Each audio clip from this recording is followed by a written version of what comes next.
noh, kui sa nüüd mõtled selle peale, et kui sa alguses tulid sinna õpiprogrammi on ju ja Mhm. nüüd siis, kuhu sa siis tänaseks oled jõudnud, et mis on niisugused olnud sinu jaoks sellised peamised arengukohad?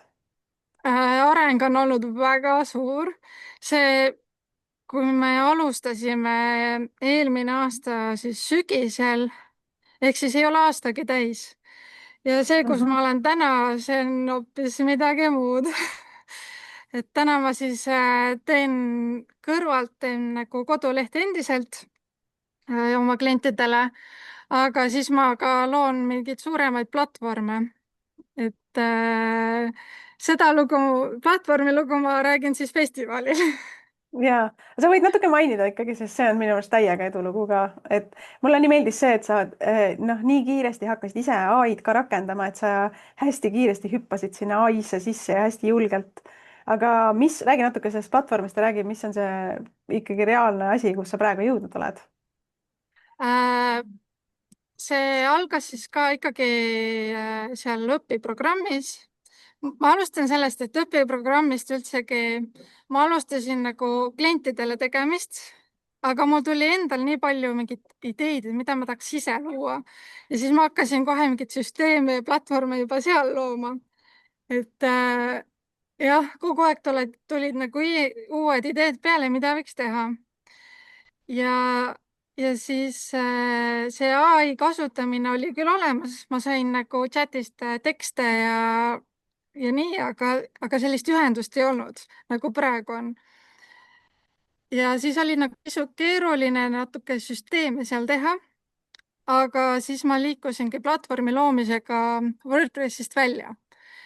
Et ma hakkasin kasutama siis alguses ikkagi seda, mis see nüüd oligi, lauapilli. Mhm. Ja seal ma nagu tegin esimese disaini valmis ja sealt liikusin siis koodiga VS Code'i näiteks. Ja sealt ma arendasin seda kõike edasi. Et ja siis host isin Verssalis.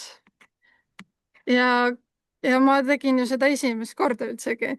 Nii et minul ei olnud ka alguses mingit ideid, mis asjad need kõik on või kus ma tean, vaata, et ma ikkagi arutasin neid kõike chatiga, et tema ütles, et nii, kuhu edasi, mida ma pean kõike tegema.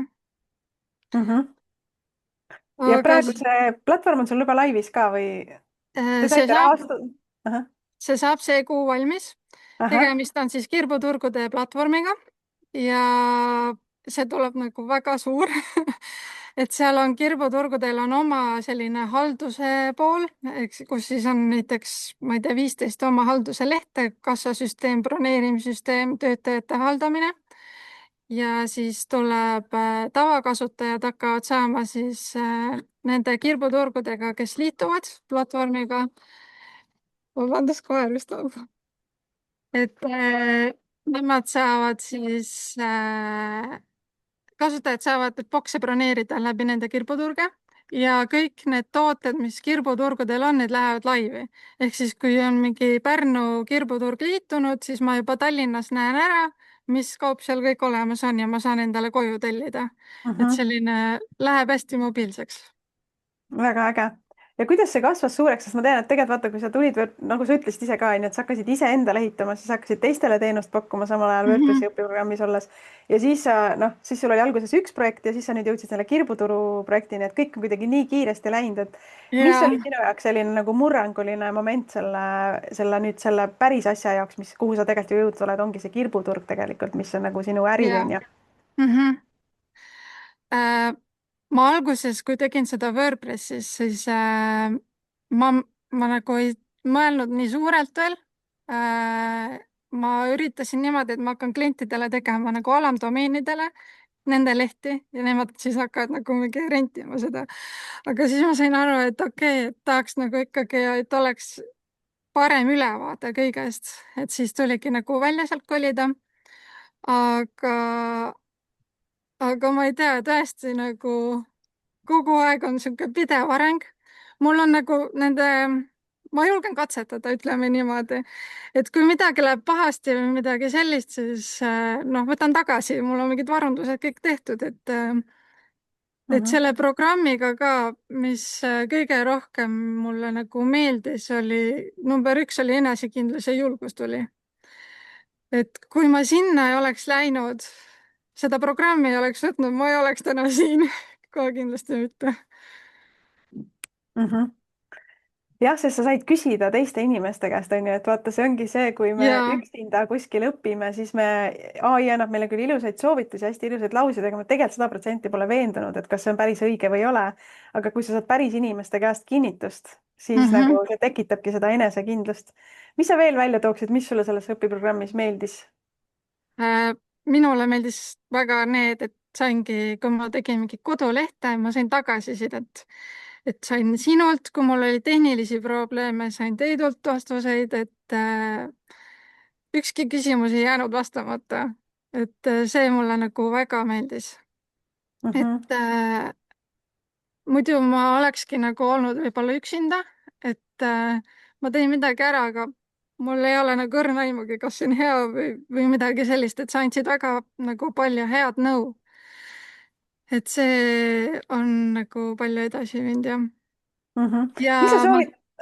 Ja ütle, vabandust. mis mulle veel meeldis, et ma tutvusin seal väga paljude lahedate inimestega ja siiani on nagu mõned minule väga kalliks sõbrannaks saanud, sõbrannadeks siis, ja siiani me nagu väga hästi suhtleme, me saame endiselt omavahel rääkida mingitest probleemidest, jagada, omavahel näidata, mis lehti me oleme teinud, anda üksteisele nõu, nii et see õpiprogramm ei lõppenud meil siis nagu see 6 kuu jooksul ära, et see käib meil siiamaani. Absoluutselt. Ja nii äge.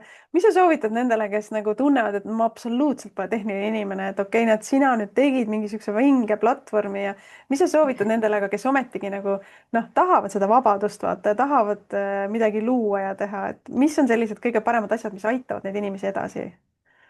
ma arvan, et kuna ma kohtusin ka seal nagu teiste inimestega, kes ei olnud nagu varem üldse nagu WordPressi ja kodulehtedega kokku puutunud, siis ikkagi nemad nagu suutsid ka midagi valmis teha, et nad ikka päris palju õppisid.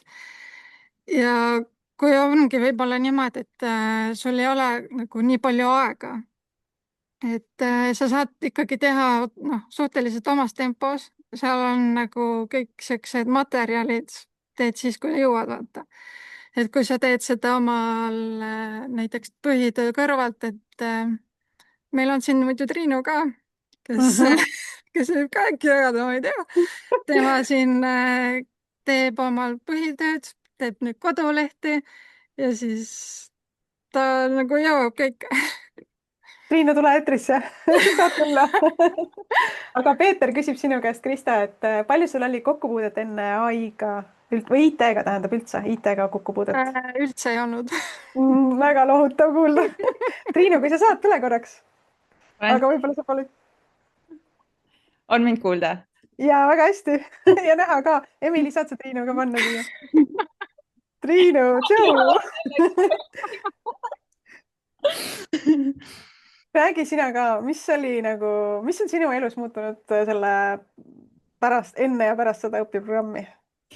No tegelikult ma olin WordPressiga ennem kokku puutunud, isegi mikrokraadis õppinud seda, aga sealt jäi puudu kindlasti enesekindlusest, sest et seal me saime baasi nagu selgeks, üksinda õppisin ka edasi, aga pigem oligi see, et keegi ei andnud otsest tagasisidet, et minu tööle näiteks või ei julgustanud, aga sellest õpiprogrammist selle ma sain kõige rohkem ja siis Kristaga muidugi tuttavaks ja tõesti siiamaani kogu aeg arutame üksteisega.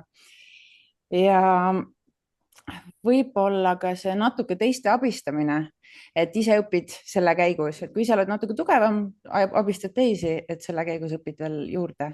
ja noh, need Teedu tagasisided, priceless lihtsalt mis oli sinu jaoks sihuke kõige keerukamad kohad, mis tundsid, et kas sul oli vahepeal sihuke tunne ka, et ma ei viitsi üldse, ma lõpetan ära selle pulli? ma ei tea, analüütikast ma tegelikult siiamaani aru ei saa ma oskan ta enam-vähem ära seadistada, aga seda nagu lugeda. aga ma ei tea, aga ma vahepeal tegelikult ise käisin puhkamas, ma olin mitu nädalat üldse välismaal ära ja ikkagi tulin tagasi, vaatasin uuesti need videod, kodutööd jäid ka mitu kuud järjest tegemata ja siis tegin korraga kõik ära. Näiteks hea näide, kui ma tulin WordPressi sinna õpiprogrammi, siis paar päeva enne seda ma tegin ai-ga enda elukaaslasele kodulehe ja ma unustasin ära teha talle seo ja siis meil tuli WordPressi õpiprogrammisse seo plokk ja ta muidugi mul natuke kodus karjus ka, mitte keegi ei leia mu kodulehte ja siis ma tegin selle seo ära siis WordPressi, selle õpiprogrammi õpetuste järgi ja nikerdasin seal ja tänaseks ta tuleb seal sihuke 4.–5. tuleb enda tegevusalal välja ja kuu ajaga hakkas välja tulema tegelikult. Ülivinge.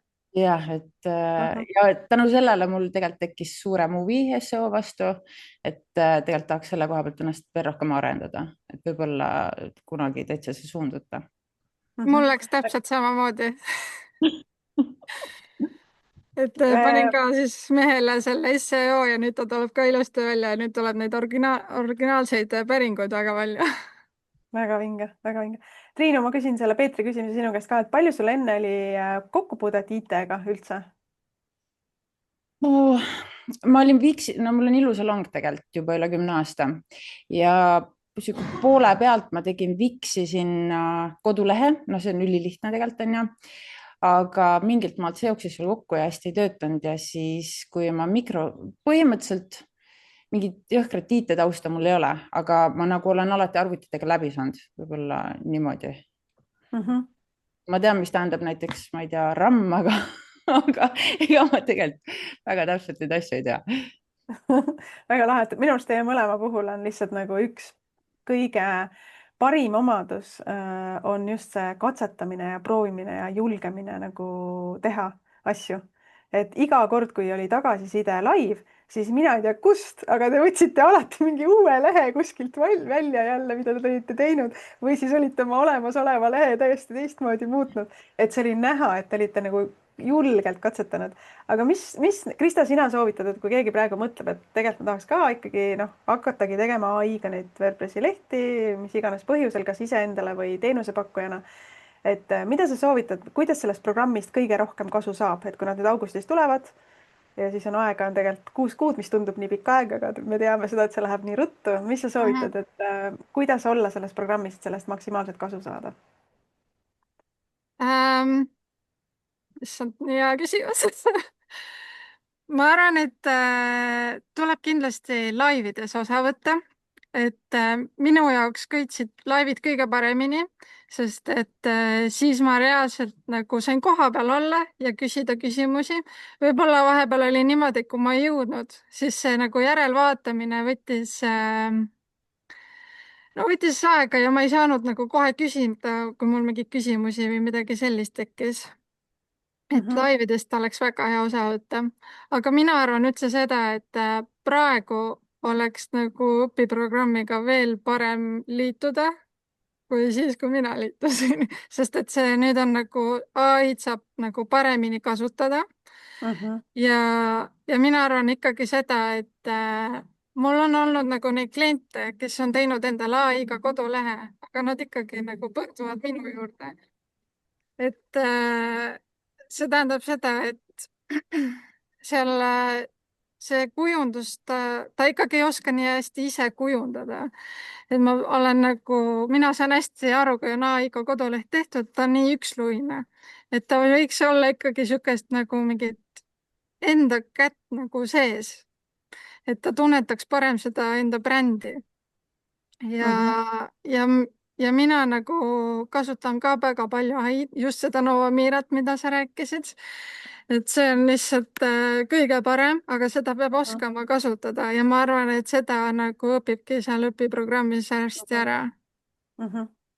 Ja ma täiega nõustun, et nüüd me saame alustada nagu sellise õige töövooga, et teie nagu lennu ajal me ju alles hakkasime avastama ja katsetama ja siis iga kord nagu õppisime midagi uut jälle, midagi uut jälle. Kogu aeg oli hästi palju nagu selliseid, ei olnud niisugust kindlamat protsessi, aga nüüd ongi, et need, kes tulevad õpiprogrammi, saavad selle Novamira Pro plugina endale, saavad selle kausta endale ja selle töövoo, mida mina olen praegu endale juba sisse töötanud, mis ma näen, et noh, ongi hea sujuv viis, kuidas üldse AI-ga neid veebilehti luua, et me saame kohe selle AI peale minna, mis tähendab seda, et inimesed näevad palju kiiremini tulemusi, mis muidugi ei tähenda seda, et sa pead ikkagi tehnilistest asjadest ka sealt läbi närima ja neid käsitööd ka kohati tegema, et aru saada, aga tegelikult on nagu tulemused palju kiiremad tulema.